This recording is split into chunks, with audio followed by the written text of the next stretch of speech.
پہلے لوگ بیٹی کو زندہ دفن کرتے تھے، مگر اتنا تو حق دیتے تھے کہ وہ پیدا ہو جائے.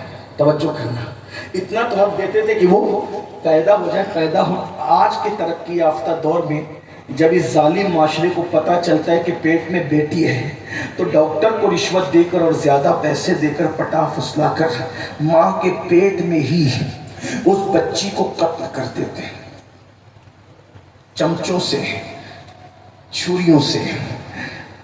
مکے کے کافر بیٹی کو کم سے کم قبر میں تو دفن کرتے تھے، لیکن آج کے ظالم ٹکڑے ٹکڑے کر کے گٹروں میں بہا دیتے ہیں. اپنی اولاد کو پیٹ سے گرانے والوں، اولاد کے قاتلوں، سن لو، اللہ کے رسول نے فرمایا تم پر جنت کی خوشبو بھی حرام ہے. جو ماں کے پیٹ سے بچوں کو گراتے ہیں غربت کے خوف سے، جہیز کے خوف سے، شادی کی مہنگائی کی بنیاد پر، آقا ارشاد فرماتے ہیں کہ یہ بچے جن کو ماں کے پیٹ سے گرایا جا رہا ہے قیامت کے دن بغیر سر کے اٹھیں گے اور اللہ کی عدالت میں عرض کریں گے مولا ان ماں باپ سے، ظالم سے پوچھ کہ ہم نے کیا غلطی کی تھی جس کی سزا دی گئی کہ ہمیں دنیا میں آنے سے پہلے قتل کر دیا گیا. بچے چند وجوہات کی بنیاد پہ قتل ہو رہے ہیں. نمبر 1، یا تو بیٹیاں اس لیے قتل ہو رہی ہیں کہ شادی کیسے کریں گے، وجہ تم ہو، میلاد منانے والوں تم ہو، کیونکہ تم نے شادیوں کو اتنا مہنگا کر دیا ہے کہ آج ان شادیوں کی بنیاد پہ بچیاں قتل ہو رہی ہیں. ان کے قتل کے ذمہ دار تم ہو. اور بڑی معذرت کے ساتھ خو گرے حمد سے تھوڑا سا قلعہ بھی سن لے، میلاد کی یہ محفل منانا شاید تمہیں کام نہ آئے. معاف کرنا، معاف کر دینا، اور معاف نہیں کر سکتے تو مجھ سے بات کر لینا، میں بات کرنے کے لیے نہیں. کیوں کام نہ آئے پتہ ہے؟ کیونکہ تم رسول اللہ کی محنتوں کو ضائع کرنے کے لیے کھڑے ہوئے. حضور علیہ السلام نے محنت کی تھی. کیوں محنت کی؟ اب کتنی محنت کی تھی بتاؤں؟ حضور کی محنت کتنی تھی؟ رسول اللہ کے عاشق بن کے حضور کی محنت کو ضائع کرنے کھڑے ہوئے ہو. تو پھیلے سے عاشقوں پر حضور کی محنت کا اندازہ نہیں.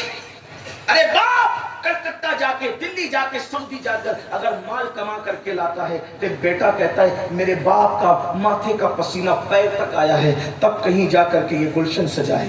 تجھے باپ کے پسینے کا اتنا خیال ہے، رسول اللہ کے خون کا تجھے خیال نہیں؟ ارے تیرا گلشن باپ کے پسینے پر سجا ہے، لیکن یہ دین کا گلشن رسول اللہ کا خون، ماتھے کا خون نالین میں آیا تھا. نالین میں آیا تب یہ گلشن سجا ہے. تمہیں احساس نہیں؟ ام المومنین سیدہ عائشہ صدیقہ نے پوچھا تھا یا رسول اللہ صلی اللہ علیہ وآلہ وسلم آپ کی زندگی کا سب سے مشکل دن کون سا ہے؟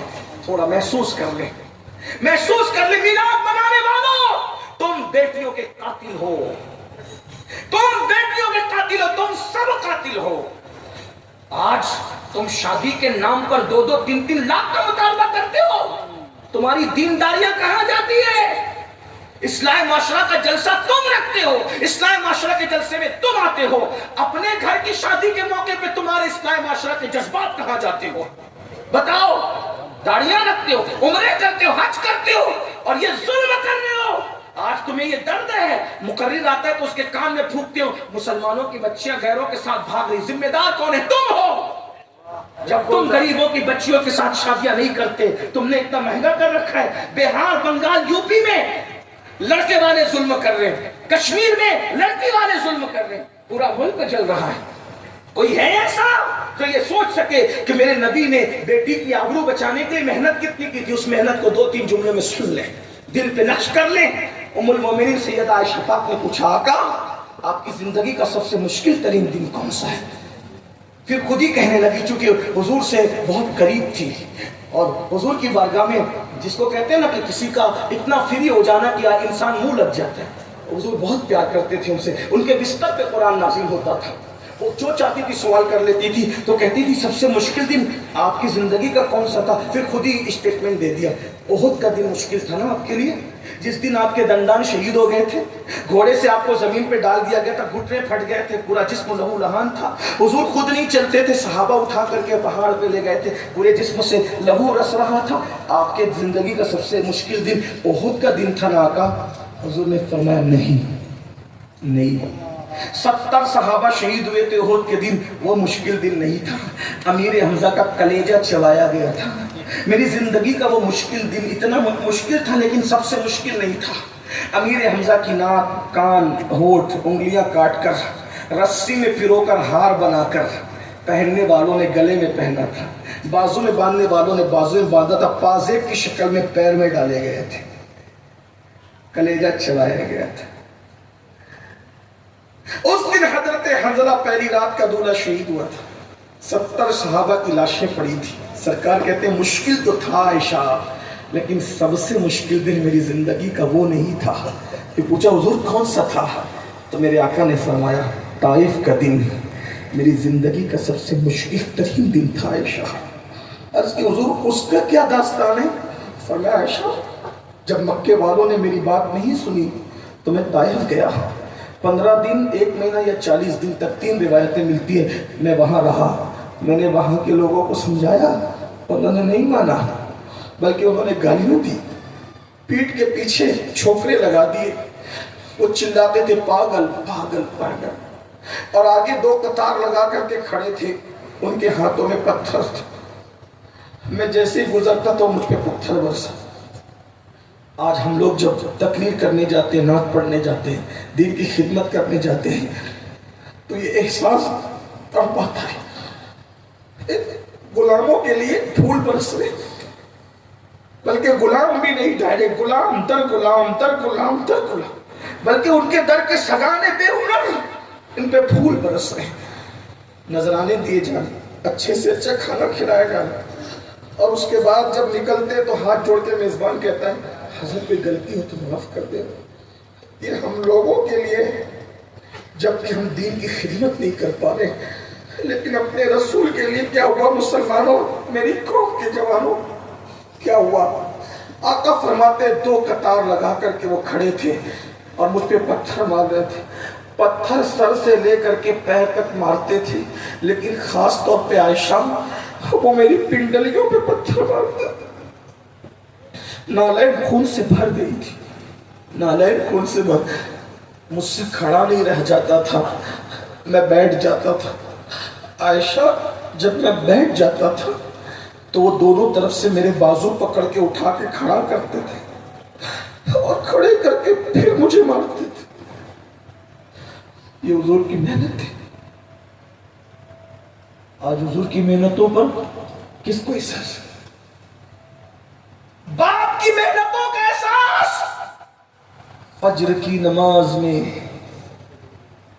بے سد سو کر کے مسجدوں کو ویران کرنے والوں، کیا سمجھتے ہو کہ صرف جھنڈے اور کمکمی اور یہ جلسے تمہیں قیامت کے دن بخشوا لیں گے حضور کی محنتوں کا احساس کیے بغیر؟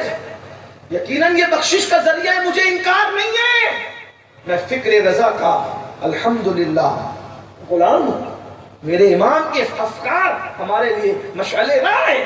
لیکن سنیوں، میلاد کے جلسے میں آنے والوں، ذرا سوچو جب تم فجر کی نماز میں سوتے پڑے رہتے ہوں گے تو حضور کا یہ جسم زخمی کیا گیا تھا، حضور کے دل پہ کیا گزرتی ہوگی؟